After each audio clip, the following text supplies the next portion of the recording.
Hayyul Qayyum. Alhamdulillah Rabbil Alamin. Allillahi alhamdu wa Rabbil samawati wa Rabbil ardi Rabbil Alamin. Amin. Allah subhanahu wa ta'ala barakada sana anaka wakati. Ibu Quran surah Fatiha ma ayat la. Jiho dabama. Surah Jatiyah kono be al-Quran surah binani an duru ayat bisawa al-haya wa tasira bisawa al-haya amba atamu ka barakada kai mami nae sankuru ani makuru da ni kuma kai wana surah la ayat min ayata al-ula yubadi samawati wal ardi idza qala amran fa inna ma yaqulu lahu kun fayakun. Bani Adam na amago fɛn dɔ la ka kɛ I n'a fɔ avion n'a mago b'o dɔ la ka kɛ il faut que an ka taa fɛn dɔ de ɲini ka avion de kɛ n'a mago bɛ a ye mobili la ka kɛ an taa matière dɔ de ɲini ka fara fara ɲɔgɔn kan ka sɔrɔ ka mobili kɛ a ko ale masa subhanahu wa ta'ala k'ale ma ko o ye ale ko sankolo ka kɛ ni kumakan ye a kɛra a ko dugumakolo ka kɛ ni kumakan ye a kɛra. Kumakan ni o kɛ kun fɔya kun a bɛ mɔgɔ kɔnɔ kan ka fɛ kun fɔya kun mɔgɔw bolo ko tɛgɛtɛgɛ o la a tɛ tɛgɛ a bɛ ka kɛ kun fɔya kun fɔya a bɛ ka kɛ a b'a ka fɔ sankolo kɛ a bɛ kɛ n'i taara suratu a kuranɛ suratu 44 suratu Fusilat la a haya 9 ka se haya 12 ma a bɛ kuma ye suratu Akbar a bɛ mun de fɔ ye. A haya konoto kasi aya ta anfama.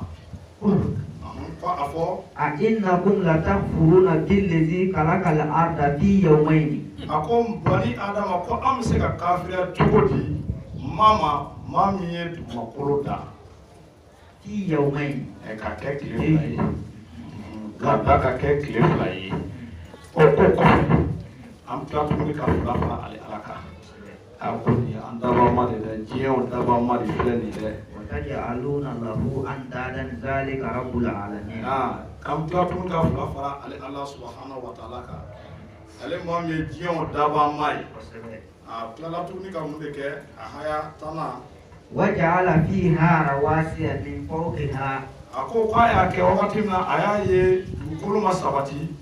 ale ala subhanahu wa ta'ala de kulu bila dugukolo sanfɛ walasa dugukolo a ka sabati ka tila tuguni ka a duga وبارك فيها وقدر فيها أقواتها في 4 أيام سواء للسائلين. o don ka tila ka duga a dugalen kɔrɔ kɔfɛ ka tila ka an ka balo fɛnw bila kan o ti dɔwɛrɛ ye n'o ye baganw jiw sɛnɛfɛnw dunfɛnw o bila kan ka bɛn tile 4 ma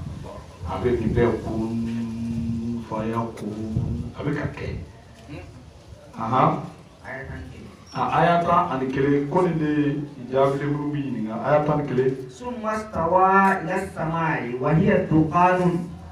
a ko a filɛ nin tuguni k'i ɲɛsin sankolo ma o y'a sɔrɔ sankolo tun ye sisi ye فقال لها وللأرض ائتيا طوعا أو كرها. ani dugumakolo fana a ye ɲɛsin o fana ma k'u ka ale ala ka kumakan ninnu bato o tɛ fɛn wɛrɛ ko sankolo ka yɛlɛ sanfɛ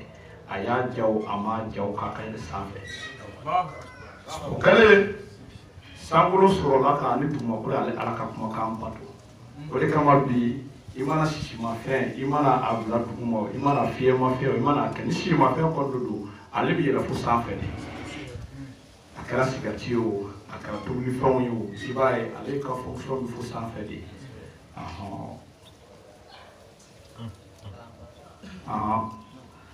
o kɛlen a sɔrɔla k'o kɛ tile 2 fana kɔnɔ n'o fara ɲɔgɔn kan a tu a ko bɛ bɛn tile 6 de ma o de kama ale ala b'a yɛrɛ tanu suratul Hud kɔnɔna na a haya 7 ale de ala ye wa huwa allazi khalaqa samawati wal ardi ko k'a kɛ tile 6 kɔnɔna na o y'a sɔrɔ ko ale ala a ka pankuru la n'o y'a ka sigila ye ko kun ka frotter ji kan wakana arsu ala almai kwa muka flotte jika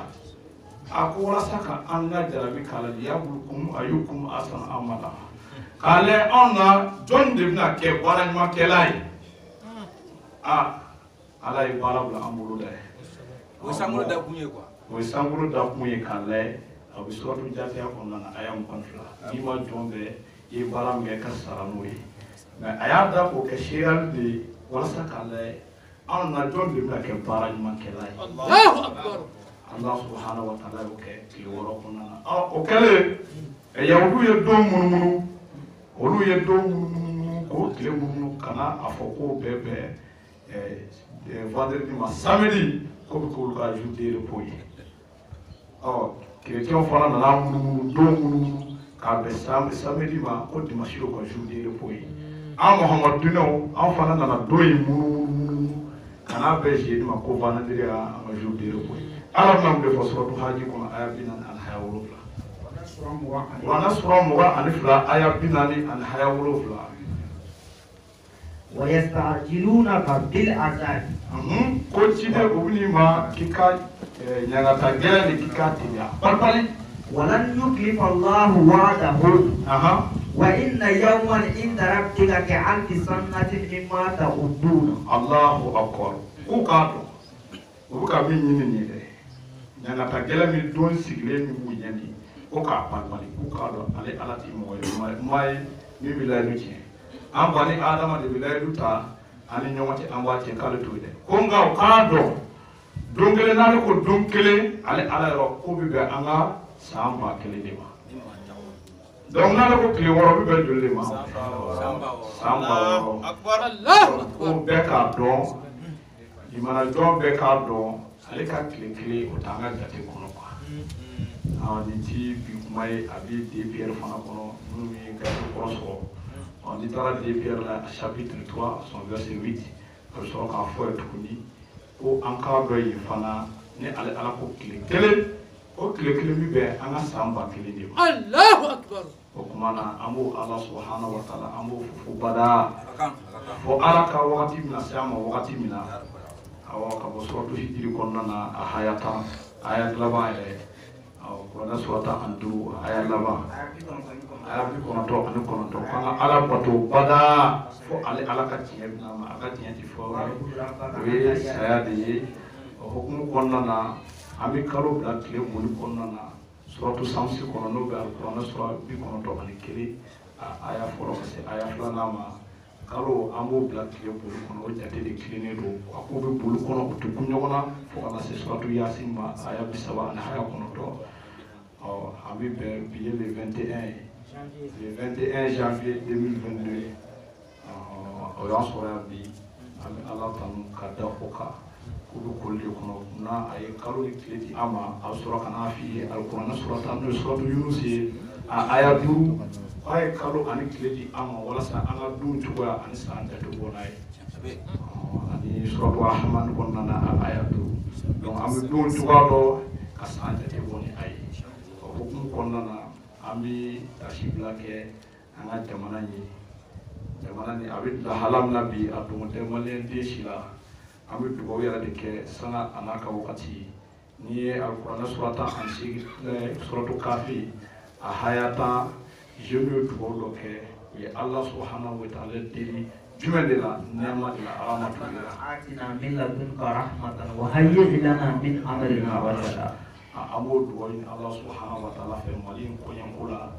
o te fara ala kan nema su anka nema su le koro ko fe an ye fi to di an tanga hera do dɔ b'a fɔ tuya dɔ b'a fɔ caya donc ala ka maliyɛnw ka hɛrɛ bɛ taa sira min fɛ dɛ ala yɛrɛ de ka an jɛngɛ ka taa sira in fɛ an ka hakili t'a ɲɛnabɔ ala min b'a ɲɛnabɔ n'ale de bɛ se ka an ka baw ta ale k'an ɲɛsin ka don sira in fɛ ka ji bɔ a kow la a sura 18 aya 16 ko ala ka jisuma bɔ ko in na mana min na ka ni jeunes ye nin kɛ o kɔ don nin kɔrɔ kɔfɛ ka mɔgɔ la filan ka fɔ ninnu na ko ale ala ko ka taa o dogo kaverni kono kulwonu kono ko ale ala bi jibo ko ala ka jibo malika ko dina ala ka dukuni ala ka suma kunu we feti min keni ko ka fete l'armée malienne a san 61 na o y'a fêté kunu o ye diyagoya ye o ye haya ye a y'a fɔ suratu Anfal kɔnɔ a kuranɛ sura 8 a haya 60 a ko ciden bɔ mɔgɔ ninnu kama dɛ jugu ko bɔ i seko bɛɛ lajɛlen la i ka jugu ninnu i k'u bagabaga i seko bɛɛ lajɛlen na ani ka yɛlɛ ka fɛnw bɛɛ lajɛlen o de armée fête des armées o de tɛ wa ko bɔn i bɛ bɔ i bɛ to ka bagabagali kɛ walasa jugu ninnu u ka sira i ɲɛ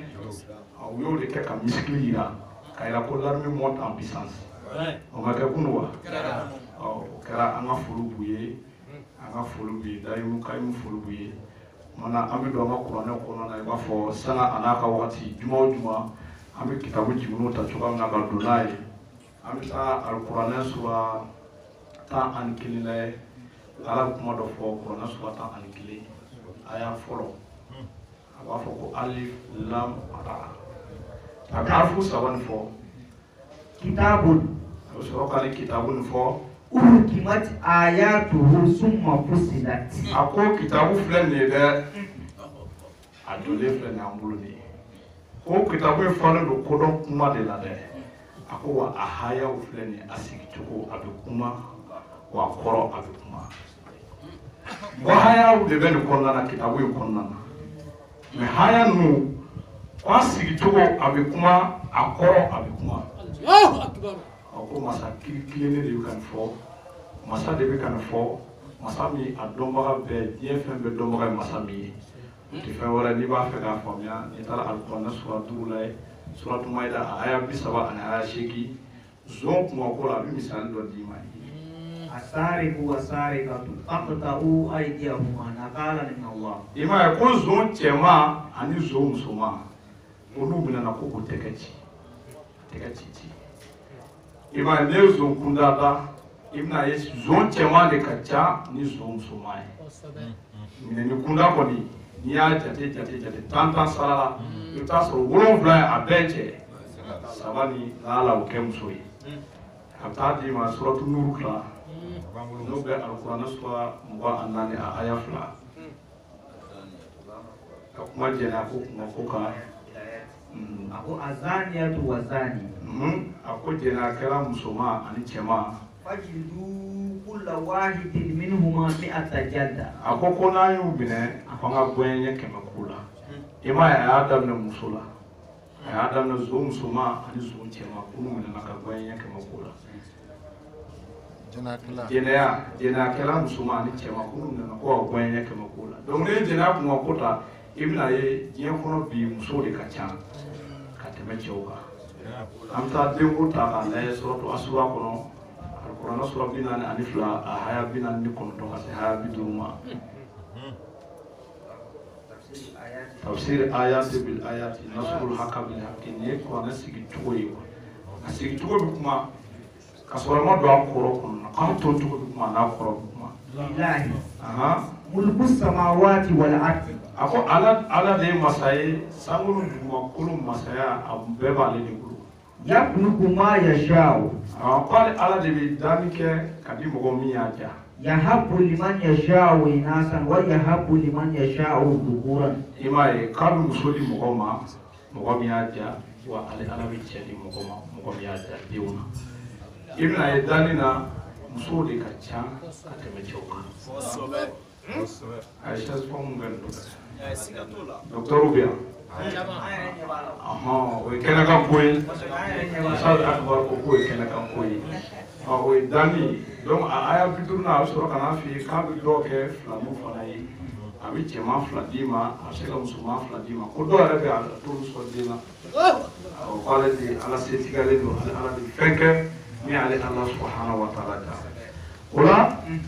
a kumaba dɔ fɔ kuranɛ sura 15 an ma don babu la fɔlɔ suratu hijri aya 43 aya 44 a bɛ kuma wa inna jahannama la maw'iduhum ajma'ina a ko jahanama min filɛ nin ye dɛ minnu bɛ taa an y'a surunya minnu bɛ tugu sitanɛ ka sira kɔ k'u ka don yɔrɔ bɛna kɛ jahanama ye mɛ mɔgɔ tugura sitanɛ ka sira k'u don yɔrɔ bɛ kɛ jahanama ye لها 7 أبواب لكل باب منهم جزء مقسوم. الله أكبر. الله أكبر. Ako adunda jannama mi filɛ ko adunda ye 7 o wa 7 dunda kelen o kelen k'a bɛɛ n'a banaw a ye kuma fɔ yan mais n'i ma kɛ siyadu ye i tɛ se ka ne walahi dɛ ayi mais a sigi cogo la ala kumana a ko jannama dunda ye 7 de ye 7 ye bɛn i bɛ to ala ka haya de kɔnɔ ni tafsir ayati ye a ko n'i ma haya dɔ faamuya haya dɔ bɛ na na k'a sɛbɛntiya i bolo donc jannama dunda ye jannama dunda dɔw yɛrɛ al'o tɔgɔ fɔli la u t'a jannama yɛrɛ fɔ jannama tɔgɔ dilan fɛ o tɛ se ka kɛ a tɔgɔ ye a dunda dɔw porte tɔgɔ ye a tɔgɔ général non commun de ye jahannama jahannama mais a dunda f'i ka tafsir ayati bi ayati sinon i tɛna o walawala sɔrɔ cogoya si de la an ka tɛmɛ an tɛmɛtɔla k'an da don o la taa suratul haji ta Kuranɛ sura 22 i bɛ a aya 3 ka se aya 4 ma. Chapitre 22 du Coran verset 3. O don. Wa mina nasi. A ko i bɛna sɔrɔ mɔgɔw la. Man yujadilu fillahi bighayri ilmin. Allahu akbar. Mɔgɔnifin dɔ de bɛ yen dɔnniya den kelen t'u la dɛ. I fana bi jija ka ala sɔsɔ. Dɔnni kɛrɛnkɛrɛnnen foyi t'u la. I b'a fɔ kira Musa n'a ka karamɔgɔw cogoya min na suratu Kafi kɔnɔ aya 67 olu ta t'o ye dɛ olu fana b'e sɔsɔ i b'a fɔ fana dɔnnibaga ye k'a sɔrɔ foyi Kuranɛ sura 2 aya 28 wa minhum ummiyuna la ya'lamuna al-kitaba illa amaniya o fana t'u kun da don ala ko la k'a sɔrɔ dɔnniya foyi de t'u la Allahu akbar wa yattabi'u kulla shaytanin maridin k'a sɔrɔ o bɛ ka sɔrɔ togo sitanɛ ka sira de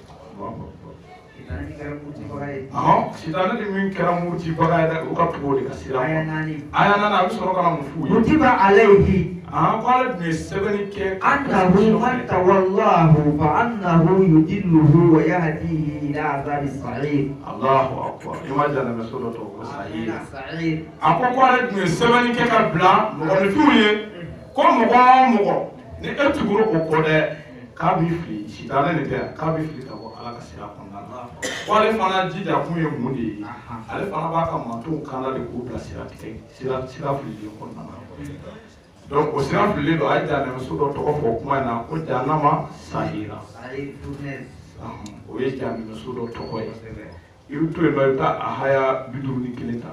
an bɛ nasurul haka bil haqqi والذين سعوا في آياتنا معاجزين ko mɔgɔ dɔw fana de bɛ olu jijalen de don dɛ ka ala ka hayaw kalo de ka nangarali kɛ ala ka hayaw la masala n'i ko alikuranɛ sura 2 aya 180 ani haya 7 o suma atimu siyama ila layl yɔrɔ kɔni ni kɔni haya jɛlen an ka su dafa fo su i b'a fɔ ko la ayi dɛ et puis olu mɔgɔ kelen de fana ye limanadenw u sanselen don ko limanadenw ko ŋunuman t'o de don a bɛ misali wɛrɛ d'i ma kuranɛ sura 17 a aya 100 ani aya 10 ko i ka seli kɔnɔ ولا تجهر بالصلاة k'i kana pɛrɛn kojugu ولا تخافت بها k'i kana jigin kojugu وابتغ بين ذلك سبيلا i ka camancɛ ɲini u ni ɲɔgɔn cɛ seli ma bɔ seli la أي nafila ye seli Odo. farida ye seli Odo. a b'a fɔ ko ayi k'olu ma nin mɛn u ka mɔgɔkɔrɔbaw la ka lawale mɔgɔ ninnu k'u ma nin kuma fɔ segu kutɛ kuranɛ kan a ko k'olu ka dagayɔrɔ na kɛ mun de ye k'o bɛ kɛ jahannɛmɛso ninnu tɔgɔ ja ye k'o bɛ don o jahannɛmɛso أولئك أصحاب الجحيم a ye k'o bɛna don o jahannɛmɛso ninnu tɔgɔ la o tɛ fila ye wa i bɛ taa alikuranɛ sura 52 ta suratul atu i bɛ taa a haya 27 ta o kuma ye tafsir ayati bil ayati ne t'a f'i ka kɛ sɛdu de sa rabbana amana bima anzalta wa tawana rasulullah faktubna ma'a shahidin faktubna ma'a shahidin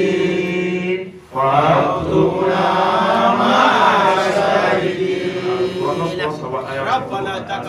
ربنا تقبل i ka kɛ sɛdu de dɛ sɛdu de dalen don fɛn na ala ye min jigi ka tugu ciden sanuma nin kɔ ala an tɔgɔ sɛbɛn ka fara seri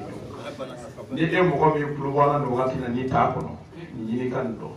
an ka tɛmɛ n'a ye kuranɛ sura 52 sura atura aya 27 فمن الله علينا a ko minnu bɛna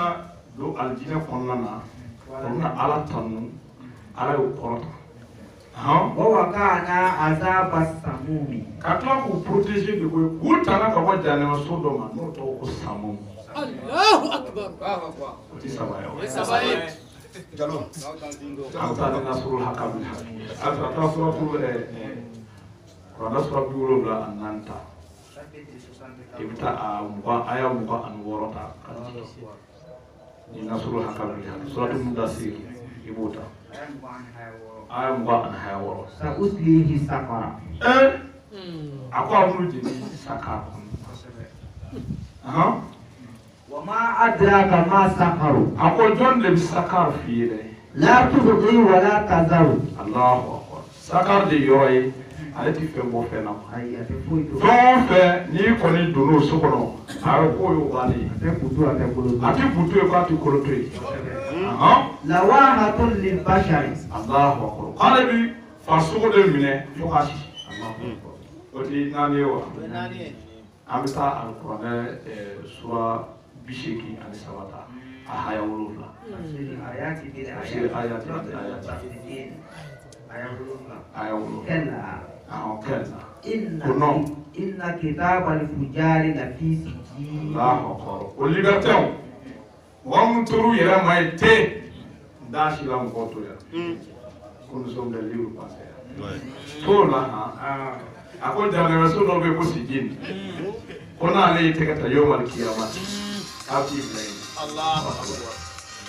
a ko sijini وما أدراك ما سجين ko jɔn de bɛ sijini fana f'i ye كتاب ko ale fana de ye janɛmɛso ye a kitabu bila yɔrɔ de ko ale ala kɛlen don ka seereyaw kan ka bila o tɛ duuru yɛrɛ i bɛ taa alikuranɛ sura 101 ta alikuranɛ sura 101 i bɛ a haya 9 ta suratu ka فأمه هاوية أو فأمه هاوية a ko ale n'o jeni awiyatu minnu ni peseli kɛra minnu bɛna kɛ balansi bɛna kɛ jinini ye sumali kɛlen kɔrɔ kɔfɛ a k'o janɛmɛso ni awiyatu ko jɔn de bɛ awiyatu fana f'i ye وما أدراك ما هي ko jɔn de b'a f'i ye o نار janɛmɛso حامية ko ale de ye janɛmɛso ye janɛmɛso kelenba o tasuma kelenba de b'a kɔnɔ ala k'an bɛɛ lajɛlen kisi o ti wɔɔrɔ ye wa n'a kuranna sura 104 ta suratu Humazat i b'a ye suratu Hijiri kɔnɔna na nin bɛɛ y'o de ye ko a sigi cogo bɛ kuma a kɔrɔ bɛ kuma a sigi cogo bɛ kuma mɛ n'i y'a ye ten n'i ma yaala kuranna kɔnɔ ni tafsir ayati bil ayati i b'i sigi kɛ k'a ye ala kɔnɔ n'a ka lɔnni di ni yàrá bi sigi i ma ka bɔ suratu Taha kɔnɔ aya 100 أنا ناني i b'a daminɛ aya fɔlɔ la ويل a b'o bɔnɛ bi mɔgɔ ye لكل همزة لمزة e cɛ bi e ma réseau ye أها réseau la mɔgɔ ninnu أو an ka buruji minnu bɛ bɔ mɔgɔ buruja la kuma a bɛ k'olu de fɔ nin ye ka to ka don réseau kɔnɔ ka mɔgɔw buruja ten daluden kelen t'u fɛ k'u to ka tiɲɛ k'u ma k'u tɛ ci ko jumɛn nɔfɛ الذي جمع مالا وعدده sɔrɔ de bɛ di dugu ma o t'o fɔ a ye o e k'u ye pan ka buruji nin na dɛ sɔrɔ de b'a la dugu ma o fɔ ka mɔgɔw buruja ni min ye bɔfan d'u ma o b'o buruja ala ka nin ci fana k'a tigɛ han o kelen de don o bɛ ka minnu buruja u tila k'o kɛ fasi ta i kama a ko olu fana kɔnɔ a y'a saba يحسب أن ماله أخلده u bolo k'u ka sɔrɔ ni minnu kisi wa ala de ye k'u ye aw bolo a ka sɔrɔ ni a bɛ ka min kɛ ka mɔgɔw tɔgɔ tiɲɛ k'u mago t'u tiɲɛ aw bolo k'a ka sɔrɔ ni b'a to a tɛna sa de ayi ko ba de i bɛ sa dɛ olu ka janɛmɛso tɔgɔ d'u ma ye an ka 7 in dafa ye كلا أياناني ya nani كلا لينبذن i y'a ye k'olu ka janɛmɛso في الحطمة kuma utama Allahu Akbar. La ilaha illallah. La ilaha illallah. La ilaha illallah. La ilaha illallah. La ilaha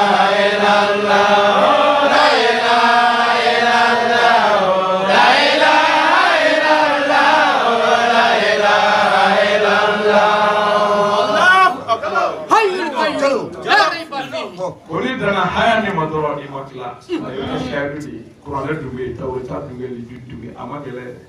ebi yalla badi ati cibo eba kurana kuma tumuni hijri amuse kala eka aya bishiki an haya wulofla ibala je mo bado fana fi ba ko ima kai haya wulofla di ama mimi tan kasige anga fla kono wal qur'an al azim ana qur'ana korta le baybe ima sigira wulofla ka tuni sigira aya wulofla ka tuni ana qur'ana korta le baybe ni dana dro amakla ima asiga wulofla ka ay dana wulofla di ayo ni tafsir ayati ayo so akla tuni ka aljineso abu ko de fieni donc a wolofla di dale ka tala ko misi fara ka ni mana joyi na sugola ni ba ko woludo fara tafsir kile ne tu awo na ta tu amidu na ma yanda sira amidu yi to evita qur'ana sura mu ba an sabata sura mu'min suratul mu'min evita hayata kilita Allahu akbar ayatan kire allazina yarithuna al-firdausa هم فيها خالدون الذين يرثون الفردوس الفردوس جنة الفردوس aku membeli mana alala kusra ke jana tu fidausi beli mana alala baraj maka wa kutibo tikenewa awo ibita ko naswa muba anturuta suratu furqan ibahaya ayata anturuta Allahu akbar tafsir ayati bil ayati qafo azalika khairun am jannatul khuldi ayasu parce que modo de kungo ko ka ruhalaki ko walma be hala ako mbini ngal ka o halaki ni daga dala wa walma jannati jannatul khuldi adna sudo be ko jannati khuldi ni be bada ko de daga dila wa walma ko Allahu akbar ko de daga dila ko de daga jannati khuldi alati huda al-muttaqun imai ila inta ala islam bawi ala islam bawi apa udu kono na wide sayo kan kan islam bawi amina rabbi we fly ibta ko na so mbata so ibta haya biuro bla haya warata Allahu akbar ni tafsir sumali jannatu adlin imai ako jannatu adni we adni so wai Allahu akbar tisawa ebi boy no tuni am tanya fa asa ta ko na swa mba an wora ta swa tu swara ita aya bishiki an haya duta Allahu akbar ni tafsir ayati bil ayati waj'alni min warasati jannati na'im mai ay jannati na'im fa wajuli oti nani wa ami boy no ma konte amba konte am ta suratu mutaffifin ta ayatan ko karena surah bishiki an sawa ayatan Allahu akbar ayatan ani kono Allahu akbar tafsir ayati bil ayati wa ma adraka ma iliyuna awai alnya sudo fanai Allahu akbar alnya suni ako ni mana jone bitui kasebe wa kitabu fa do fa blero yeshira likelo kitabu durewa yuna najimta karena surah bidu an sawa Allahu akbar yo tiba ayatan Allahu akbar tafsir ayati bil ayati innaha jannatul ma'wa ay jannatul ma'wa fa de ka yelina ay yelini ke yela letere yeli kudu wa be nimi mago bala ay mission be sanayle babu wa yela letere ko yeli de konana ay jardin so de ko jannatul ma'wa Allahu akbar wajodi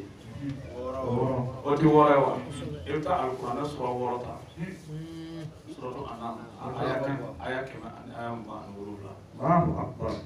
suratul anam bakam ko faswa ayat kemen ayam ba nurula lahum darus salam mai ay darus salam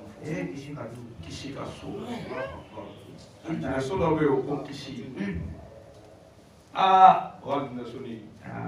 ala ka men do yi ala ka shi ko bela ji ti wolo la yo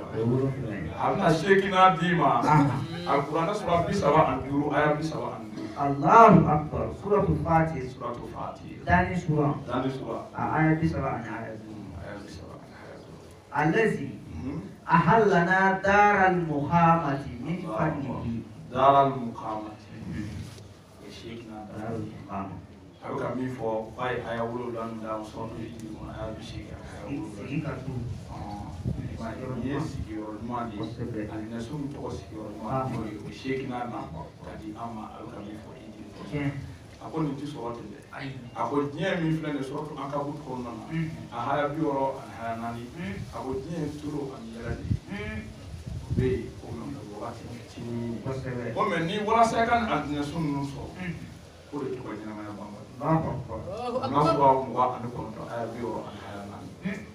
ni ba nu kono bi nyama ya babal kono na kwa ako bo jemi ye toro ni yele o ti se ka so fi chide na ni mi ala mi do chide ta ala ko chide ko o ni wayi lo di woro kuma mi bangina ayi ni o mi ne so an fa kono ayam ba anani o ni nyama ya babal ni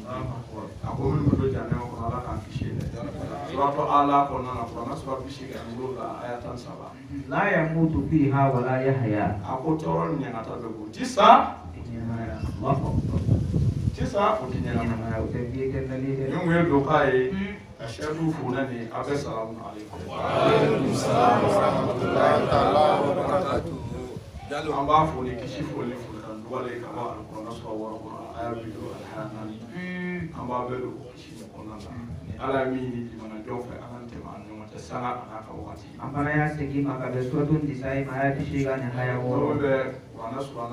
Wa idha huyitum bi tahiyyatin fahayyu bi ahsana minha aw rudduha. Allahu akbar. Kuni furan furi chokola kika koma sigi wal mai ka furi kan do fara ka min kai lani. Ore flani ka kele ma do flani. O kele koro ko fa am soro ka babu dantige. Ambi babu bo selji de ka. Selji an selwati. Allahu akbar. Selji an selwati. Wana konna na kawuta konna ni aba beya o sifuna ni alaka de amitano yi yuta Qur'ana sura kema an sabata Suratul Asr. aya foro kasi aya sabama Wal Asr. ala ba kale wakati blo Innal insana la fi khusr. ako adama do ngata tunu kono adama do ngata ngaya kono Illa allazina amanu. fona kala limana join de Wa amilu solihati. o nyoma sabali kana chiyama Watawasaw bil haqq. o nyoma sabali kana chiyama Watawasaw bis sabr. kakla ka nyoma sabali o gelo na ka sabali ni an nyoma che o fona ka lita alquran suratu maryam ta aya bidu aya shege aya bidu aya Chapitre 19 du Coran. Par le temps, Verset 58. l'homme est certes en perdition, sauf ceux qui croient et accomplissent les bonnes œuvres, s'enjoignent mutuellement à la vérité et s'enjoignent mutuellement à l'endurance. Chapitre 103, verset 1 à 3. todo lita alquran aya bidu shege aya bidu kontoma أولئك الذين أنعم الله عليهم من النبيين. ako chide mo ambe sana anaka wati selo wati mu Qur'an to ka bo sirata allazina an'amta alayhim wa amako ala ankana ikam da siraka yenne ma ke mu Chapitre 1, verset 6. verset 6 ka verset 7 anti to go fo ako bo ale ne ma ke mu godo ka fo yen chide ka bo na bi mo من ذرية آدم. ka bo an fa da ma bo so la وممن حملنا مع نوح ani nu alayhi salam ka Qur'an nu sobe ومن ذرية إبراهيم ka bo ibrahim bo so la وإسرائيل ka bo israel وممن هدينا واجتبينا. Allah akbar ka bo israel bo so la ko lu mo mu flani ni tro ko hakiti ala ka hayola alolu kana ku korota ku subandi le ko fe ko ni wele kana ala ka hayoma إذا تتلى عليهم آيات الرحمن. ne wele kana rahman ka hayoma يا رحمن ما شاء آيات قلوية. uye قروا سجدا وبقيا. ta sujudu bena ni nyeji boy o de kama nay mo mu ye ma do lo to ka nyeji bo aka am ko ni adobe nu mi haya nuna abiji chunye ka sebe ako lu generation ko fe wakati nana jeya فخلف من بعدهم خلف أضاعوا الصلاة واتبعوا الشهوات. ako mo bana na celebra ada wa do turo ni mo ko tuna Ni ye ala ka gafe jigilenw kalimana jɔn la bi i bɛ mɔna dɛ ustaz seliji ala ma seliji ala ma seliji kuranɛ kɔnɔ o t'a kɛ ka taa fo ka n'a kɛ tellement a bilala tubabu n'u dugaw kɔ ni e de y'a kɛ o bɛ de kɛ k'e de t'a la kuranɛ min fɔ dɛ ne ko e de b'o kɛ dɛ o b'a fɔ k'e de ti k'a kɛ Allahu akbar. a ti so ye ka kulefɛntigi la o k'a fɔ porotigi ma ko jɔn don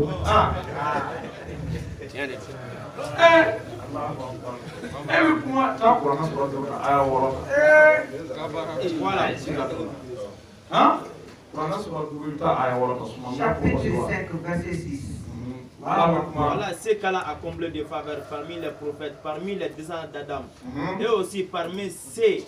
que nous avons transportés en compagnie de Noé, et parmi les descendants d'Abraham et d'Israël, et parmi ceux que nous avons guidés et choisis. Quand les versets du Tout-Puissant leur étaient récités, ils tombaient prosternés en pleurant. Puis leur succédèrent des générations qui laissèrent la prière et suivre leur passion, ils se trouveront en perdition. Chapitre 19, verset 58, verset 59. Wagati de bɛna jɛyali kɛ mɔgɔninfinw ye quoi ka tiɲɛtigi bange ka nkalontigi yira suratu Anfal kɔnɔna a y'a 40 aya 3 ni min bɛ sa tiɲɛ kan a bɛ tiɲɛ minɛ ni tɛ tiɲɛ kɛ i b'a dɔn nin ye tiɲɛ kɔnɔ awɔ bɛɛ sɔnna kuranɛ ma nafigi fasigi munafigi jahili a bɛɛ sɔnna kuranɛ ma simanajɔ bɛɛ ko ko kuranɛ haku ye i bɛ taa alikuranɛ suratu ta suma min fɔ sura a haya 6 ala bɛ jumɛn de fɔ seliji la ya ayyuhallazina amanu debi a bɛɛ ma fɔ dɛ a ma fɔ ya ayyuhan nasu والذين يؤمنون بما أنزل إليك وما أنزل من قبلك وبالآخرة هم يوقنون أولئك على هدى من ربهم وأولئك هم المفلحون. Chapitre 2, verset 4, verset 5. Odo, a bɛ kuma a bɛ limanajɔnw de tanu yan minnu dala fɛnna min jigila ciden Muhamad jiginen nanzala alaykal kitaba bil haqqi musaddiqan lima bayna yadayhi wa anzala at-taurata wal injila. Chapitre 3, verset 3, connaissons Saba, Aya Saba, Kitabu Saba. Odo, ani tuguni ka da kitabu la minnu kɔnna ye n'o ye Tawureta ni Injila ye k'olu tigilamɔgɔw de b'u tigɛ Ala ka siratigɛ kilenni kan wa k'olu de ye niyɔrɔtigi ye dɛ kiyama kosɛbɛ olu de welela kuranɛ sura 5 aya 6 n'o ye sɔmɔnɔ kɔ sɔrɔ ko ya ayyuhallazina amanu iza kuntum ila salati ko aw limanajɔn n'aw laseli kama فاغسلوا وجوهكم ko a ka ɲɛda ko وأيديكم إلى المرافق ko ka tɛgɛ ko ka se tɛgɛ kuru ma وامسحوا برؤوسكم ko an ka kunkolo masaya وأرجلكم إلى الكعبين. da i ka se ko ka se sekuru ma ala ta banna yan ayi kana se a la a banna koyi ala ta banna pewu n'i ye dɔwɛrɛ kɛ ko y'i ta ye ko walimanajɔ de bɛ nin kɛ o tɛ mɔgɔ lamɛn mɔgɔ ka kuma na dɛ n'i tilara i bɛ na sura ni haya sɔrɔ i ɲɛ e bɛ ka min kɛ la dugu ye sura ni haya a fɔ nɔgɔlen dɔ de b'i bolo ko lafiya a bolilen b'o kan n'u ɲininka alihamudulilayi n'u alihamudulilayi an b'a fɔ a yɛrɛ ka kitabu ko n'a fɔra ɲɔgɔn ka na ni mɔgɔ kuranɛ mɔgɔ maa o de fɔ wa ni kuranɛ kiri ni munafika da a ta dɔrɔn a ko la yɛrɛ ba fi siga siga na t'a la kuranɛ fana ko haka o kuma dɔ la tiɲɛ bɛ bɔ nkalonitigi la awɔ kuranɛ sura 2 aya 2 a ko kuma dɔ la tiɲɛ bɔ nkalonitigi la ba filɛ nin ye ko siga siga ni tɛ zalika kitabu la wa zalika kitabu hudan lil muttaqin ko de bɛ jamanadenw kanda o seliji min filɛ nin ye a kana k'an kɔnɔ k'a daminɛna anw de fɔlɔ la yan a ko ina aza في صوف الأولى wa ni seliji min filɛ nin أبي موسى إبراهيم ko a kana k'an kɔnɔ ko ala yɛlɛma dɛ da akana ka mɔgɔ kɔnɔ ko ala ɲinana da kɔ nu akana ka mɔgɔ ɲina ko ala ɲinana kɔ wa ma hakɛ f'i ye dɛ k'a fɔ de ko siɲɛ saba ko kuma tɛ yan dɛ siɲɛ naani ko kuma tɛ yan ne y'a dɔn i bɛ se k'a ko i ka hakɛ minɛ e de bɛ ka e ta dɔn k'i k'a ko a ye yɔrɔ naani min fɔ ala nana ye o a ko an k'a dɔn suratu Taha kɔnɔ n'o bɛ kuranɛ sura 20 ma a aya 50 ani aya 2 la yadillu rabbi wa la yansa ala tɛ fili a ye ala si ayi kana se o la o wa i k'a dɔn kuranɛ sura 4 n'o bɛ suratu Nisa ma aya 166 lakin Allah ala shiriya yashhadu ashira bima anzala ilayka ay famin ji anzala hu bi ilmihi ala de min jina kalloni meleke kalloni tani le ha jina kalloni tani wal malaikatu yashhadun akwa meleko fara shiri ko kafa billahi shahid wa kafa billahi shahid ko ala wasara shiri ala nu shiti shiri ko ala wasara shiri kelina ha donc o ti fɛn wɛrɛ ye an k'a dɔn ni min taara kɛ ka fɔli kitabu minɛ adamadenw ka miiri kitabu suratu Hujurati kɔnɔna na aya 16 ko alimu l'alimu y'u miiri ka kɛ ka u sɛbɛn ka ala ta bila an b'a fɔ atu'allimuna Allaha bidinikum ko alimu ninnu de bɛ ala kala diinɛ na wa Bugari de b'ale kala diinɛ na wa musilimu de b'ale kala diinɛ na wa lapitaru de b'ale kala diinɛ na wa musilimu de b'ale kala diinɛ na sanu ka wolo a kun tɛ yen wa a kun tɛ yen wa a bɛ yen an ka tɛmɛ souvent an bɛna kuma jugu fɔ an b'a kuma ye an bɛna gɛlɛya an ka tɛmɛ a ko diinɛ y'ale ala de ta ye Allah lillahi dinul khalis ko diinɛ y'ale ala subhanahu wa ta'ala de ta ye Quran sura 39 awɔ k'an kana jigiya ko ni t'anw ta ye kɛ ko ko i n'i ka oxygène ni ko ala bɛna bigi sɔngɔ d'i ma dɛ ko ayi mais lɔgɔ bɛ tɛmɛ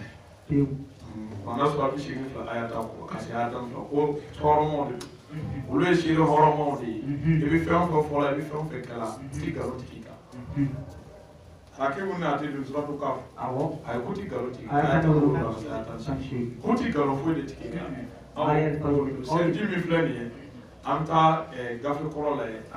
ko parce que kuranɛ sura 10 aya 90 ani aya 4 fa in kunta fi shakkin ko n'an sigara fɛn na bima anzalna ilayka min jiginnen kan fas'alil ladzina yaqra'una alkitaba min qablika a ko an ka taa mɔgɔw ɲininka minnu ye kitabu jiginnen sɔrɔ ka fɔ an ye an t'o dɔ lajɛ n'an taara Exode lajɛ Exode chapitre 30 à verset 18 an b'o kalan k'a lajɛ olu fara tun bɛ seliji ta wa olu tun bɛ seliji ta wa u bɛ seli wa chapitre 30 son verset 18 Tu feras une cuve au terrain. a ko a daminɛ tan wolo d'arrêt Tu recevras des enfants d'Israël l'argent du rachat. Et chapitre Exode chapitre 30 verset 17 l'Éternel parla à Moïse. L'Éternel parla à Moïse et dit tu feras une cuve d'arrêt avec sa base d'arrêt.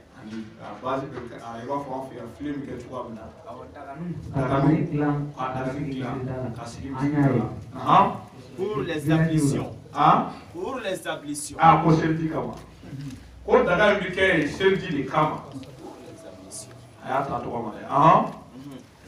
Tu la placeras entre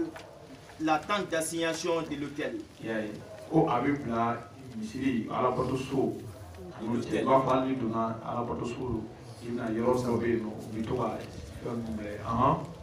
Et tu y mettras de l'eau avec laquelle Aaron et ses fils se laveront les mains et les pieds.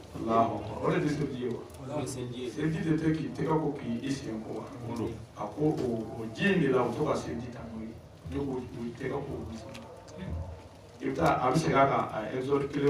chapitre 40 à son verset 30.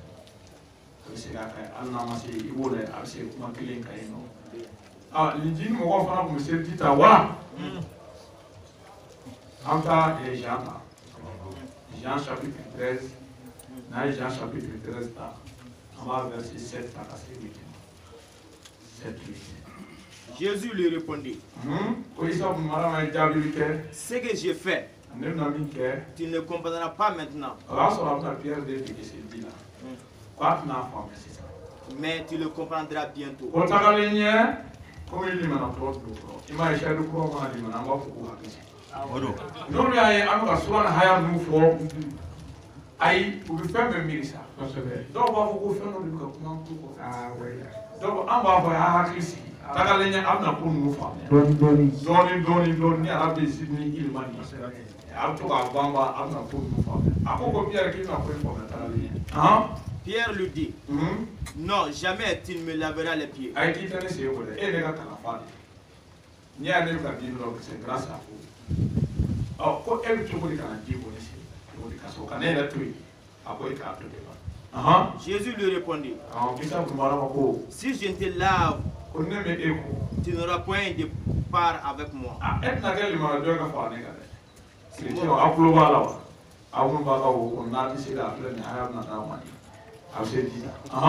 Simon Pierre lui dit Seigneur, non seulement les pieds, mais encore les mains et la tête.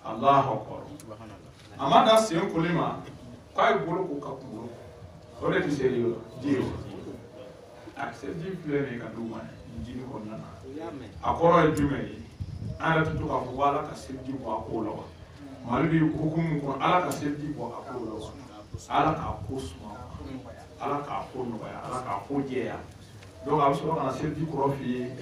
Matthieu Konona, chapitre 27, son verset 24. Qui a fait maintenant? Et Kalava, beaucoup a fait maintenant. Non, tu peux connaître maintenant.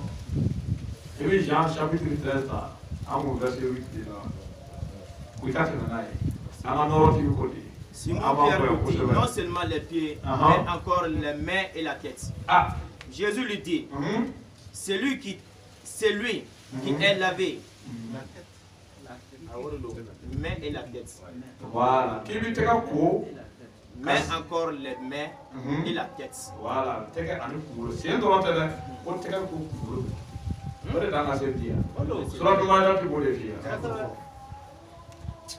hey, I took a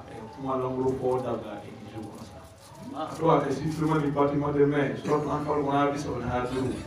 I put on the Alabatu. Only Alabatu than animal, you do it. It's up with Madame the food. Abbé Jean Ponana, chapitre 5, verset 30. Vous sonnez les Écritures. Quand tu as hâte de la écriture, parce que vous passez à avoir en elle la vie éternelle. Comme parce que Abba Diade, Abna Yama, Bamal Sonoé. Parce que ce sont telles l'écriture même qui meilleur témoignage. Allez de mettre à Chirac à Fon, tu vas me faire mes salariés, ni Kake. Mais Atika Famia. Matthieu Konona, chapitre 22, verset 29. Quand vous êtes dans l'erreur, parce que vous ne comprenez ni les écritures ni la puissance de la Atika Kita, vous connaissez mon Atika Famia. Atika Alaka Massa, so I'm friendly. Abi Matthieu Konona. Karafaya sama fo anganoro tiga sama ame ya dalet verset 17 la aya sama kata fo disi ko wala saka siga ka me kan iga na fo ku ima me kan mais celle qui nyara bi kakta koroj membala ni tafsir ayati bin ayati evita Matthieu Konona a chapitre 27 son verset 24 abi masa do fiye wakati Isa bin Maryam ni masa min da kopinati ila tu kudi masa grâce ya baya kalama Masao tiga ganza ya dai harbi jamana sebebe masati sikitene ni ko bi sikito ka duse de wuluma oni no me na kula ngolo do do tike masake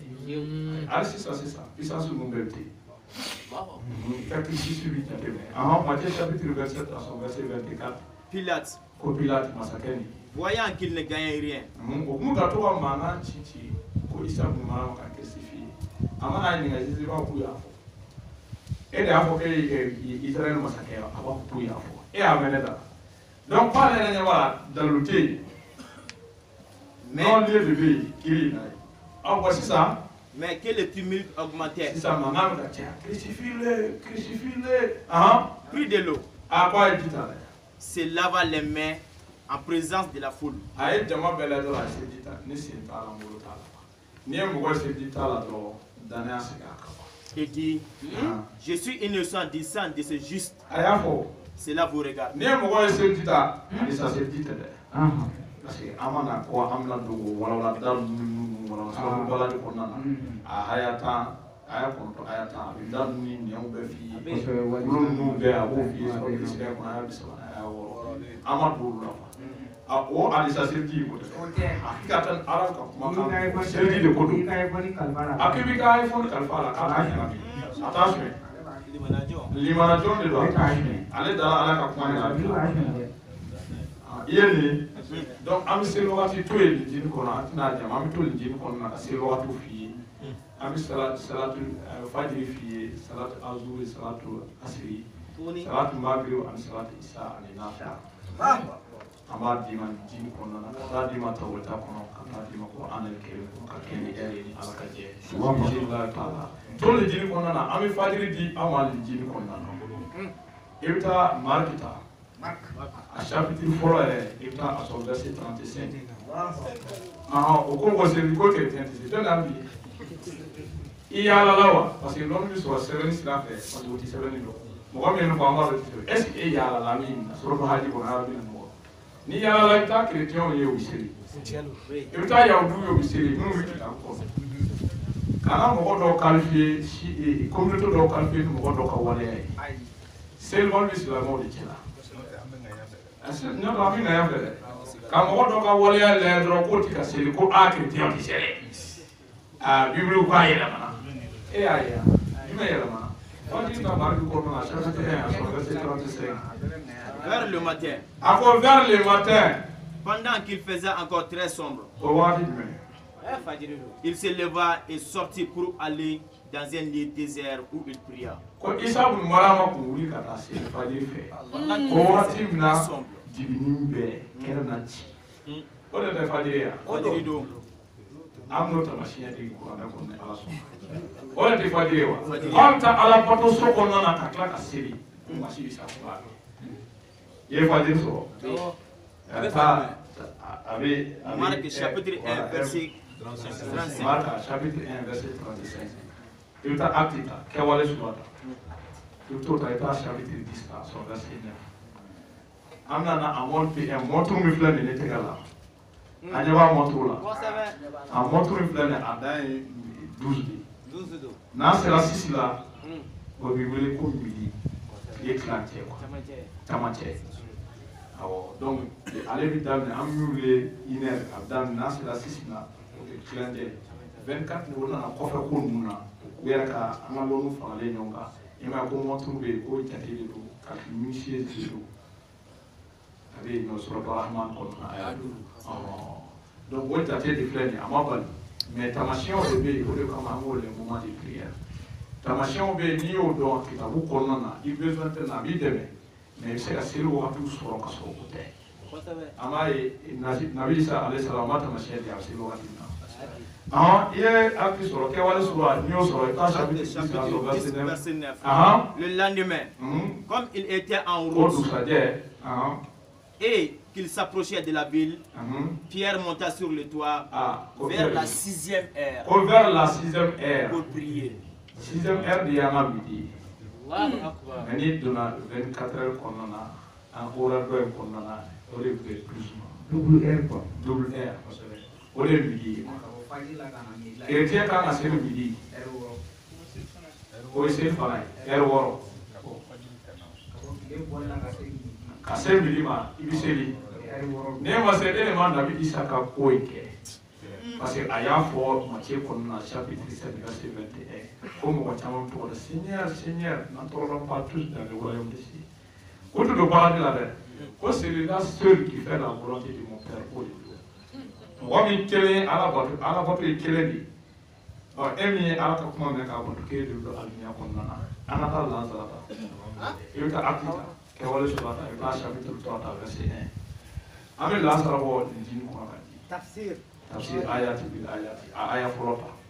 Pierre et Jean montaient ensemble au temple. À l'heure de la prière.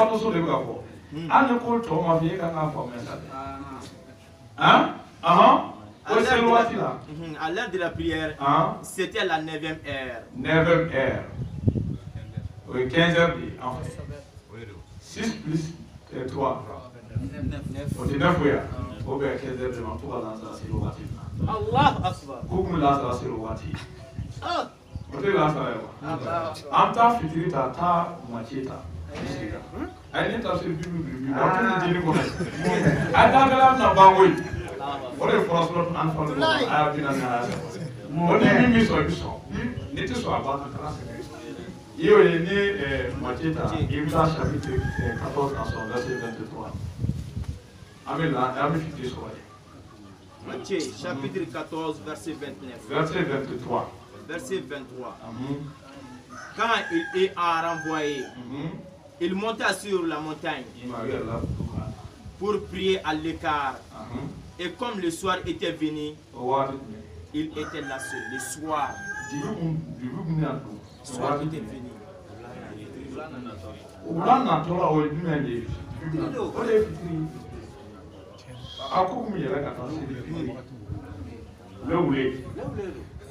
Ako chrétien, ni ti sele de ko do boy. Ni bi ka fe de sey. Loni tegala ko ndere. Ai ko dabla. Shadu wila. Shadu nana. Da lutigu nana. Sura an aya. Tawreta lijin Qur'an al-Karim. Yene amda sabodi. Ita macheta ita chapitre 26 ta. Nio ita verset 38 39. Am sa ko so. Na sa ko so. Matthieu chapitre 26, verset 38, verset 39. Il leur dit alors, mon âme est triste jusqu'à la mort. Restez ici et veillez avec moi.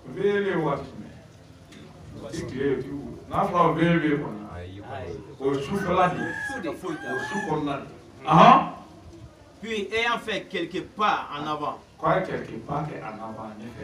il se jeta sur sa face et pria ainsi.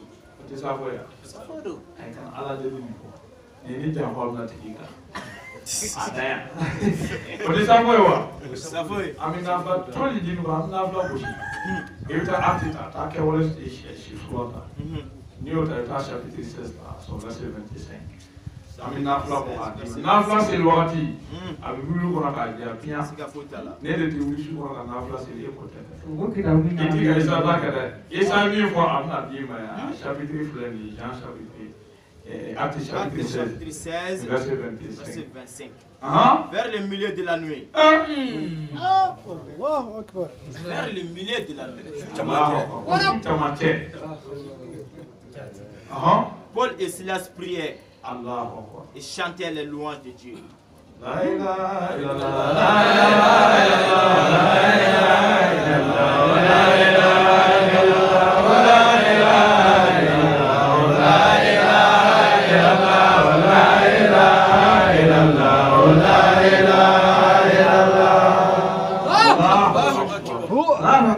Comme calme que nafla c'est tout à fait dans le monde. Oh, tu veux t'en pour habiter wa? Attends, Ancien Testament, tu as dit. Ancien Testament, tu as plus sombre. À chapitre 55, New Tata, verset 17-18. Verset 17-18. New so. Il y a une Bible. Wow, pour cher le boutique chrétien, il fallait. Aya, Canada, qui l'a voulu. Et moi, David Koko, allez. j'écris à Dieu. Et l'Éternel me sauvera. Le soir, le matin. Bonsoir à l'école, après-midi. Et à midi. C'est grand midi quand même. Soir le matin. Ani kile chamache à midi. À midi, ani je soupire et je gémis. Le soir, le matin et à midi.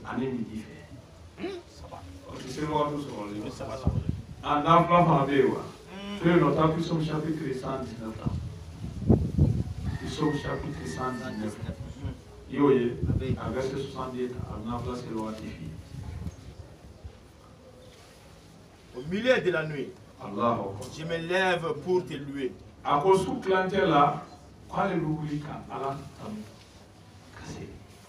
Souklante nafla cellule de la bédame de souklante. Ala mu de fo Qur'an ko nga se kana Qur'an ko. Gafe bele ban. O kule kana ka gafe mi soye. Aha, ibina Qur'an el Kirimba. Mi fora ni avec plus au Qur'an chapitre 119. 119 verset 62. Nafla be no. Tawreta dugo ko ko suma en fait ya. Kuna au fana kulo bala ko afle ni abuluni. Ana Qur'an ta suratul Hud à son verset 114. Wa akimi salata. Akoko waseli jo. Tarafai nahari. Ko kile nu kurufla. Wa zulafani min al-layl. Ana shuwa katu konna. Allahu akbar. Ase wakati sabafiye. Ay fadrifiye, ay fitrifiye, ay safofiye. Afwa. Aw, don ibn Abdul Chogoli ko kile nu kurufla. Eta suratu atuta. Qur'an sura binani. Biduni fla aya binani konoto. Ibtota abita machine. Wa min al-layl. Ako shukonna. Fasabihu. Igatoka ala kusmake. Wa idbaran nujum. Allahu akbar. Ani kaseli ke ni lolo bitunu wakati mina. Lolo bitunu wakati na ko de fajiri tamashinya yi. Ko automatiquement abin nasru hakabil hakani ma fami wala tasrutu satta wala nasru bi sab'an shegi ni yo so ba ayatan wuro data ayatan shegi ayatan an ko to Chapitre 38 du suratu sad. Aha. Isbir. Aha ko sabali. Alama yaquluna. Ko sabali de Muhammad. Wazkuru abdana Dawuda. Ko ki hakili di Dawuda alayhi salam na. Zal aidi. Aleka jongele ba. Innahu awwabun. Mɔgɔ do ya fayini kosɛbɛ kana ti alama saga anaka waatu kɔnɔna na a ko Dawuda ni a haya 18 Inna sakarna jibala ma'ahu. Allahu akbar ko ale kuru kuru a ye Yusabbihna bil ashi wal ishraq. Allahu akbar ko kuru nun to ala kosmaka a ye wula fɛ ani sɔgɔma a banna wa a haya a bɛna tamasiyɛn wɛrɛ f'i ye Ayatan kono. a y'a 19 Wa tayra a mahshuratan. y'a fɔ dɛ Tiens. ani kɔnɔw Bebule ko kɔnɔ ninnu bɛ ala bato e ɲɛ kɔnɔ na kasi la wagati kɔnɔna na a kana kɛ ko kasi gansan de Ali kasi gansante. a ko danfɛn tɛ min tɛ ale ala bato Qur'an surata ani wolofla aya binani. aya binani ani haya naani a ko aw de se ka kɛ وَإِنْ شَيْءٍ إِلَّا يُسَبِّحُ بِحَمْدِ رَبِّهِمْ وَلَكِنْ لَا يَفْقَهُونَ تَسْبِيحَهُم. k'aw bɛ se ka kɛ e de t'a faamu Tiens. o bɛ ka bato kɛ cogoya k'aw bɛ se ka kɛ e de t'a faamu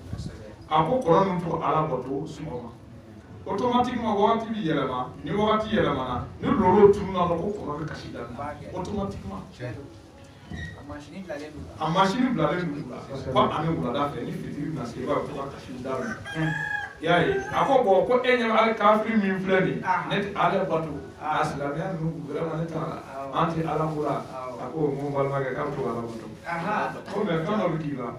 e t'a jateminɛ suratul nahl i b'o ta kuranɛ sura 10 Suratul Nahl. n'i y'o ta Chapitre 16. i bɛ taa a haya 44 ta Verset 41. k'u ti k'u miiri u ja nin na ale to k'u ja yɛlɛma ma 48 k'u ja e ɲɛ b'i ja la ja bɛ yɛlɛma o ja bɛ k'ale bato أولم يروا إلى ما خلق الله من شيء يتغير عن اليمين والشمال سجدا لله jam ta kini fɛ a bɛ taa numan fɛ k'u bɛ taa sujudu kɛ سجدا لله ko mɛ k'afirikɛ ni k'i ti ka miiri n'i bɛ ka miiri k'i bɛ segin ka na ala ma k'i ja bɛ k'ale ala bato e min bɛ ka ko n kala min ko a filɛ i bɛ I ko ko ma se ala ma ti ja ba hakili to yen a ma f'i ye ko n'i kɛra kuranɛ de k'i tigɛ gawa ye wa yɔrɔ dɔ la dimi kɔnɔ ma da la soyi ko kun wa ma kawa a ko ti tɛ mun de gawa ye e bɛ kuru kuwa zawat te e bɛ ala bato dɔn ala kan ka bato cogoya min na i b'a dɔn ayati di fajiri tamasiyɛn ye a ko tile ninnu filanan a y'o tamasiyɛn fana d'i ma ni jibi dunna a y'o d'i ma a bɛna tile camancɛ d'i ma suratul bakara kɔnɔ aya 200 hafizu ala salawat a ko an ka seliw bɛɛ lajɛlen matarafa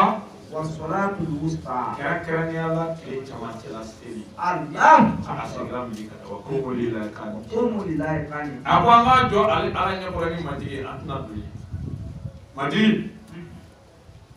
tenez-vous debout devant Allah avec humilité. Nous taara école la b'a dɔn nous taara madrasa la o b'a dɔn maître bɛ fo cogoya min na ayi a tɛ ku i la ka na i tɛgɛ fili fagalen kama anglais b'a fɔ ko who do your seat i sigiyɔrɔ la a y'a faamuya mɛ an tɛna don ko an ka seliw bɛɛ lajɛlen matarafa wa salatul wusta mɛ kɛrɛnkɛrɛnnenya la tile camancɛ la seli Allah aa o ka dɔgɔ bi dɛ o de kama ni toro ka kuranɛ lajɛ ka limana jɔn la minnu ko ye limana jɔn ye u dala ka sɔrɔ limana jɔn ngai udah ngaya kok I jigi bɛ tigɛ. e jigi bɛ tigɛ dɛ e jigi bɛ tigɛ dɛ e ma kɔsa n'a ye dɔ ka video fili a ma groupe ka o tulu ma u yɛrɛ ne ka bɛn kita wa kɛmɛ sara a bɛ k'i ban ma dɛ o tulu n'a ne yɛrɛ ko a ko bɛ ko ka o tulu ko ka fɛn de kalan ka wari ka se dafa n'a ye a bɛ ka kuma mɛ o mɔgɔ kelen bɛ nin d'a ma k'a kɛ a b'a fɔ a ma ye ka mɔgɔbaw la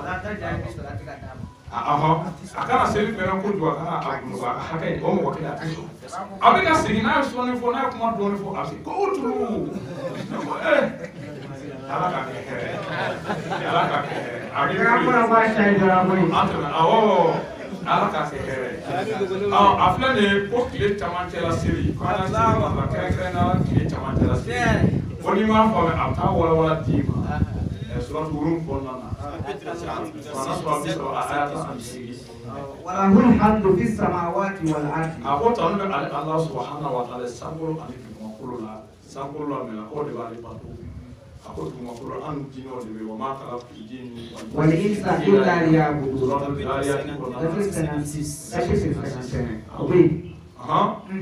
وله الحمد في السماوات والأرض وعشيا وحين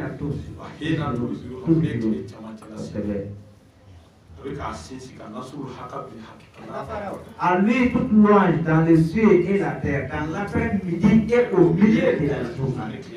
Allah Akbar.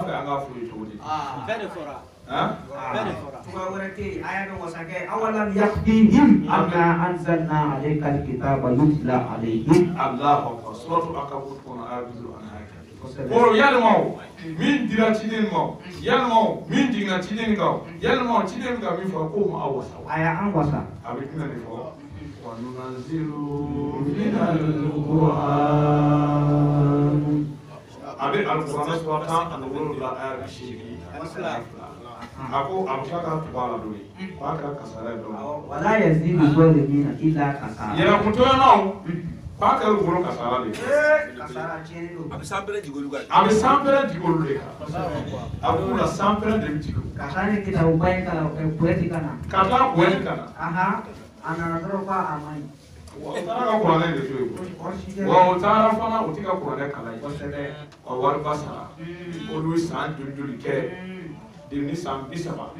Ani kana. Nega kala na Qur'an shi. Ah, eka kala na Qur'an ba sika Qur'an wa. Asika Qur'an. Wa iya san jamba mbeke galoni kala na. Tunu. Ibika san bisaba mi fole. Min bi ka kuma fɛ n'i bɛ ka don a la dɛ san 18 nin dɛ san 20 dɛ a bɛ ni tiɲɛ cɛ parce que foyi tɛ ka bɔ a da sura ani aya hali ni wulu bɛ ka kasi kasi wo n'a bɛ ka se ko sura haya i hakili sigi fɔlɔ kuranɛ ye baji de i b'o lamɛn fɔlɔ a bɛ yɔrɔ jumɛn a bɛ ka min fɔ a bɛ sura jumɛn a bɛ haya jumɛn na n'i y'o vérifier o vérifielen kɔrɔ kɔfɛ a bɛ sɔrɔ ka kuma. O de do wa o tɛ wa o kɔfɛ i bɛ sɔrɔ ka kuma ila ni ile ni ala o bɛ sɔrɔ ka tila ka n'a ye mais e m'o lajɛ fɔlɔ i m'i ɲamajɔ i m'i hakili sigi e bɛ manamanakan na a ko k'u bɔra min e ye kalan kɛ min e ka seko bɔra min a ye kalan kɛ min sura ni haya de fɔ i hakili sigi k'i jɔ sura ani haya de fɔ n'o m'e wasa i ka tante an bolo dɛ an bɛ taa imani tafsir ayati bil ayati sura ni haya fa de bɛ anw na yan o reproche kelen de bɛ ka anw na yan fana sadu kɛlɛkun tɛ fɛn wɛrɛ a ko suratu maida ta aya 50 ani haya kɔnɔ tuguni awɔ o kɛlɛkun tɛ fɛn wɛrɛ sura ni haya de do dɛ ima k'u bɛ tawreta fɛ u bɛ linjili o Qur'an ni kirim ko kitabu dungo bɛ ka an kɛlɛ ko a f'u ye Muhammad ya ahlal kitabi ko aw minnu ye kitabu dungo ye hal tankimuna minna illa an amanna billahi Allahu akbar ko aw bɛ an kɛlɛ mun de la ko an dalen don ala lawa ala kɛlɛ ma unzila ilayna ani fɛn min jiginna anw kan n'u wa uhiya ilayya hazal Qur'an li unzirakum bihi n'a kelen pewu ye k'a bɛ k'an kɛlɛ n'o de ye wa وما أنزل من قبل ani minnu kɔnna an ɲɛ n'o ye tawureta wali ko nin reproche de bɛ seedu ka dɛ kosɛbɛ an ka nafila baraji seli wagati 5 ni tile kɔnɔ salatu fajiri sɔrɔla salatu azuri sɔrɔla salatu asiri sɔrɔla salatu magrib sɔrɔla salatu israi sɔrɔla nafila ta amno la ta kuranna surata an wa min al-layli a ko su kɔnɔna na a 7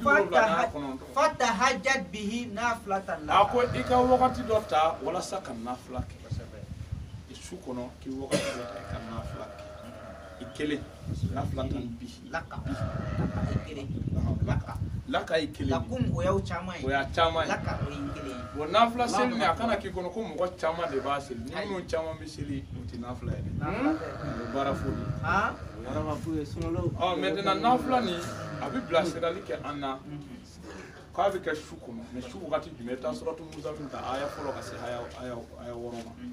a bɛ fayida fana di an ma nafila seli fayida a b'a di an ma nafila a bɛ mun ɲɛ adamaden ye a b'a fɔ an ye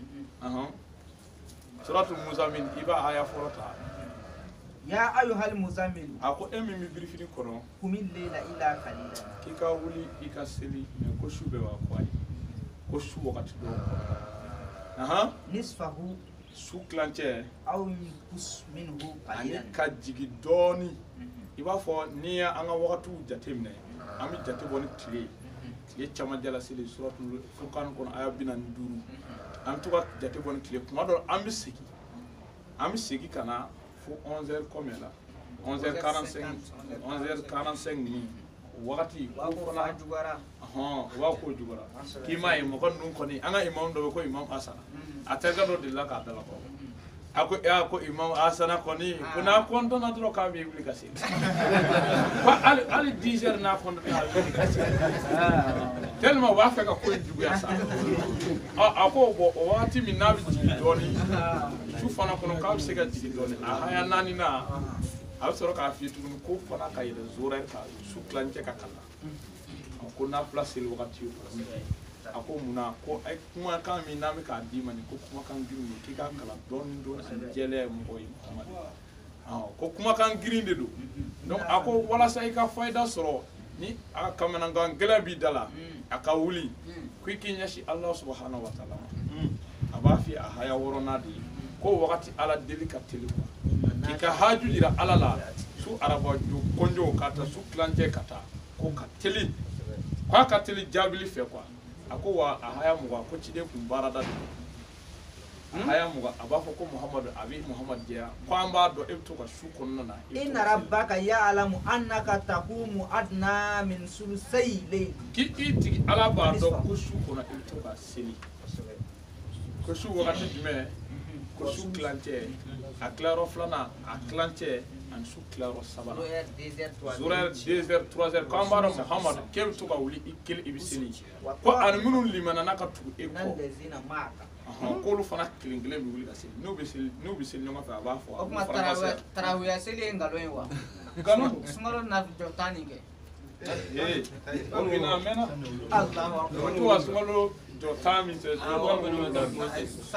safo ni jɔ ko 14 o ko ko safo ni witiri o y'o bɛɛ kɛ seli yɔrɔ t'a dɔn ye fila ani kelen kuranɛ sura 90 80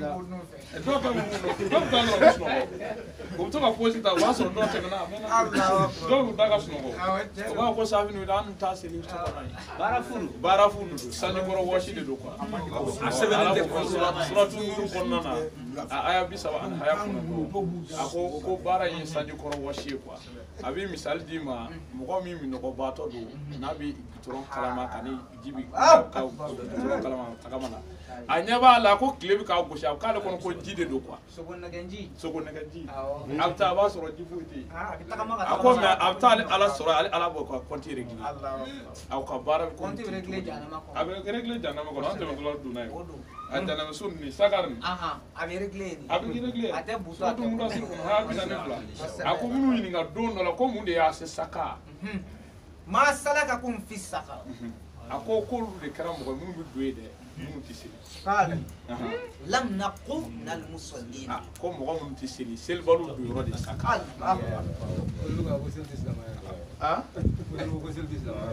o ye fili kuma ye seli dɔrɔn de tɛ silamɛ ye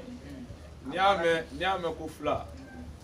i b'a ye misi de kɔ n'i y'a mɛn ko sinifɔ i bɛ daba de y'a bolo n'i y'a mɛn ko numu i b'a ye fan fiyɛ n'i y'a mɛn ko bozo i b'a ye mɔni de la n'i y'a mɛn ko limanajɔn i b'a n'a ka seliba de burudi caman a ka seliba ani burudi ni kɔlɔsi a n'a ka ala ko n'i y'a mɛn ko wajulukɛla ale de b'a ala ka hayɔ i b'i sen da ciden sen da nɔ de la kuma fɔlɔfɔlɔ min fɔra a ye suratu maida kɔnɔ suma n'a sɔrɔ kɔnɔ aya 60 ani aya 7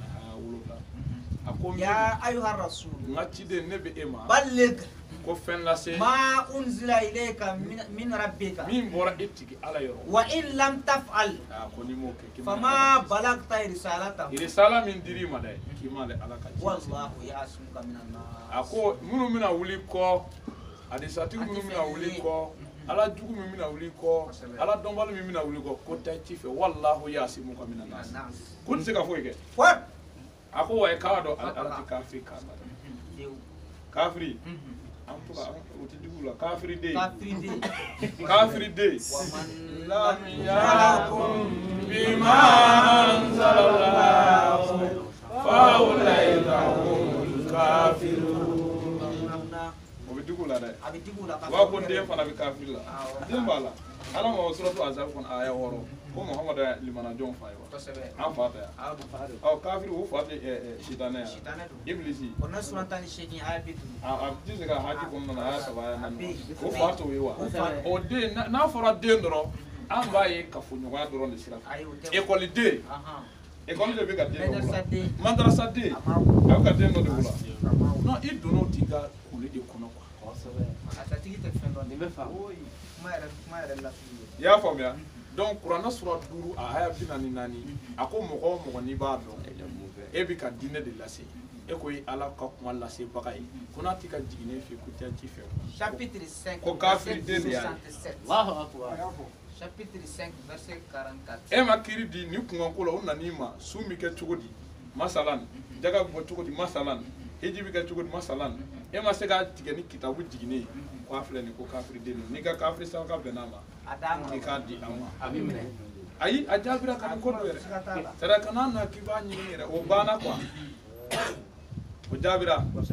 donc nin ye siyadu nin kun ye dakuruɲɛ 2 ye ka di an ma kitabu 3 kɔnɔna na a ko wa muhamadu alayhi salam ma kuranɛ sura 5 a aya 60 ani aya 8 ba a f'u ye a bɛ kuma in kun cɛ ne nin kumaden alal kitabi lastum ala shay'in hatta tuqimu tawrata wal injila wa ma unzila ilaykum min rabbikum a fɔ ko a f'u ye kitabu jumɛn ninnu ye muhamadu manto yahudu isa manto yahudu manto musaka manto baasi tɛ foyi la lestum ala shay'in pour vous tenir sur rien tant que vous ne vous conformez pas à la Torah à l'évangile de ce qui a été descendu de la part de votre Seigneur ami faut passer lasana gayi dancogo ka bɔ nara mara la gayi dancogo ka bɔ nara mara la sogo la sini dimanche nata ye fo ka dugawu k'u ye f'u ka so ka danni kɛ a ɲɛfɔ ka ɲɛ soboli qualité jumɛn u yɛrɛ dama ka tolo ɲɛnajɛ de don wa walima u bɛ ɲɛnajɛ de kɛ u bɛ to ka participer dɔ bɛ nin bɔ dɔ bɛ nin bɔ sinon ni dɔ bɛ nin bɔ dɔ bɛ nin bɔ ka fara ɲɔgɔn kan n'o kɔni don an b'a fɔ an tɛ dugawu k'o la mais nin ɲɛnajɛ i b'a fɔ suratu sadu kɔnɔna na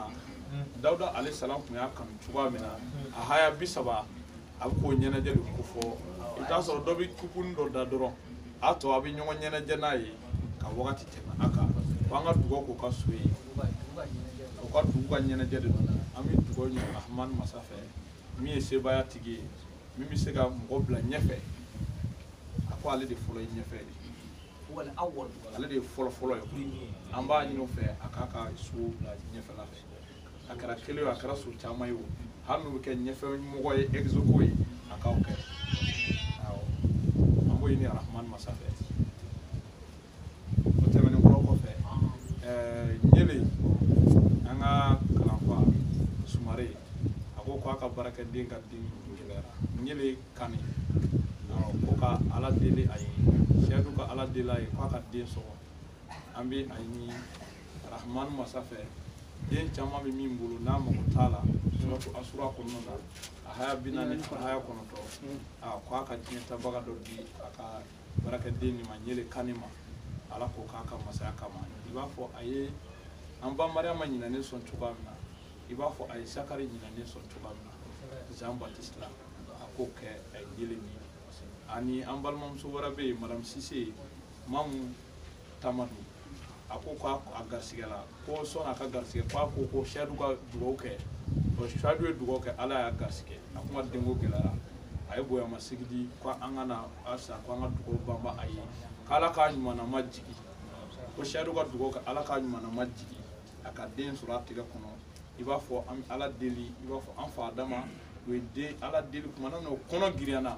masa Allah subhanahu wa ta'ala ugasi wakati mina suratu Allah rafon aya kene haya bi kono do wala ka deni nyumana majigi ka den demi kena fa sugula ka ba fana nyumana ma sei so ko be ka den di ama demi mi ke ala mogoy iba fo kira Abraham o mi ke suratu safat kono no be alquran sura bisa ba ngulu bla ma haya keme warabi abli min al-solihin ala ko kai Sheikh Mor Jani Rale mikro kai kone do pe ben kare ka be ka mine Allahu akbar ko apna exam dola concours dola ko ka do kai ala ka concours Sheikh Mor Jani ay dugo ni en fait alen camara kumna concours ke ya rabbi Allah masam bi mo gani na ne so masam bi mo gani fin garsike arazaku masa anya ina afa ala ka yiga sika bogo fe sababu bi se kana nayi akana nayi mali sigi ke tugo de ko ka cha ala ka yiga sika an ta wa ibe ga kona ta ba afami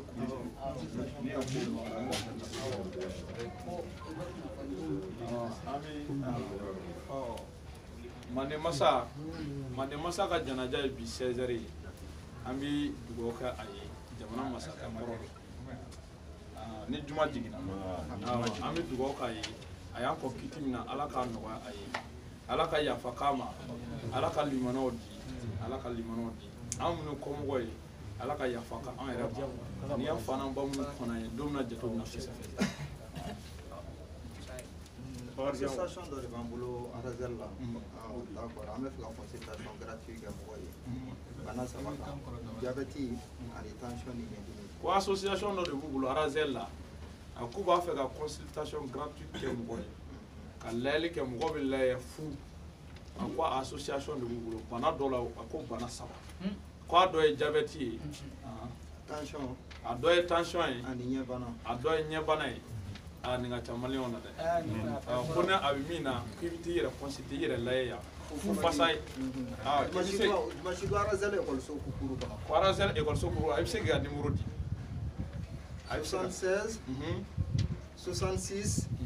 83 63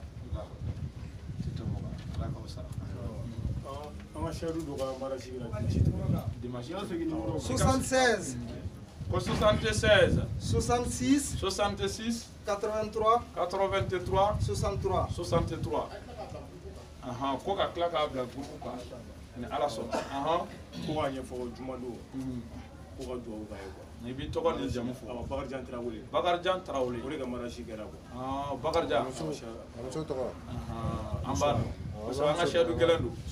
Sumaworo muso ye Sumaworo muso ye Sumaworo ye Aja Sumaworo ko ala k'u ka furu kɛ basigi furu ye ala ya rabi an balimakɛ Bakarijan Tarawele an jɛɲɔgɔn sɛbɛ don ala k'a kɛ basigi furu ye ani Sumaworo ala k'u kan bɛn kuranɛ sura 30 kɔnɔ suratu Rum aya 21 a ko furu dabɔra basigi de kama ala k'o ɲini an b'o ɲini ka an kanu ɲɔgɔn ma ala k'o kɛ nege min bi kɛ parce que cɛbakɔrɔ n'a basigira a ko bɛɛ ka ɲi ala k'o bɔ a la ala k'o kɛ mɔgɔ minnu bɛ ɲɔgɔn sɔgɔ ka ɲɔgɔn minɛ kosɛbɛ ala ka fɛn fana b'u la n'o bɛ kɛ o tiɲɛtabaga ye limana sira fɛ parce que limana jɔn de ye nin ani sɔrɔ sira fɛ ala ko kaka masaya kalanfa Aïdi Diallo an ka kalanfa ordinateur Aïdi Diallo cɛ bilenman k'a bɔra muso nɔfɛ ala y'a garisɛgɛ muso dɔ la sisan ko ka dugawu kɛ seyidu ka dugawu k'a ye an b'a dugawu ɲini masa subhanahu wa taala fɛ ala k'a k'a muso ye muso min b'a to a danbe la muso min bɛ kɛ limana jɔn ye i b'a fɔ a ye sara kɛ limana jɔn ye cogoya min na ka di nabi Ibrahima ma ala k'a muso kola a ye parce que a ko sisan a ko ma nɔgɔ limana sɔrɔli a ma nɔgɔ muso kunda a ko mɛ ale ala de ye masa ye suratu Anfal kɔnɔna na a aya 23 a aya 63 min bɛ banamini jɔn n'a dusukun ni ɲɔgɔn cɛ ala ka banamini an ka sahadati ni ala ka banamini a dusukun ni ɲɔgɔn cɛ k'a kɛ an balimakɛ in sago ye k'a to limana sira kan u ka to ka sɔrɔ ni haya godo ɲɔgɔn ye ni kelen ɲinana dɔrɔn kelen ka fɔ e ma nin yɔrɔ in ye kuranɛ e bɛ ka taa ni sago ye ko ala ko nin yɔrɔ in e yɛrɛ m'a fɔ ne ko tan wa ala ka ko ka kɛ ten tagabali duwa ye tagabali duwa ye ala ka basigi bɔ kuru nin na ala ka diya ɲɔgɔn ye ka taa fɛ ala ko k'a ka masaya kama tagabali duwa commune Chadou bɛ to ka réunion mun kɛ président fɛ yen dimanche o dimanche heure bɔra dɔgɔkura a bɔra 19h30 la ka kɛ 20h pile wagati na togoya kama ko commune mɔgɔ a y'a mɛn commune o dimanche donya kelen fɛ dimanche kelen nin heure bɔra 19h la a kɛra 20h ye k'a k'a janto la dimanche in don in b'a a nɔ na mais heure dɔrɔn de yɛlɛmana a kɛra 20h ye commune mɔgɔ k'a k'a janto la maître Sadibou Jarafi professeur a bɛ baasi foyi t'a la a yɛrɛ ko a foli fɔ a bɛɛ lajɛlen ye Sekna Jara kalanfa ngo karamɔgɔ Sekna Jara k'a bɛ ɲɔrɔ bagan mara k'a ka dugawu kɛ ko walasa ale ka baganw ka caya an ka kalanfa gɛlɛn ko nin wagati in na k'a bɛ ɲɔrɔ a bɛ bagan mara la ko seyidu ka dugawu k'a ye Sekna Jara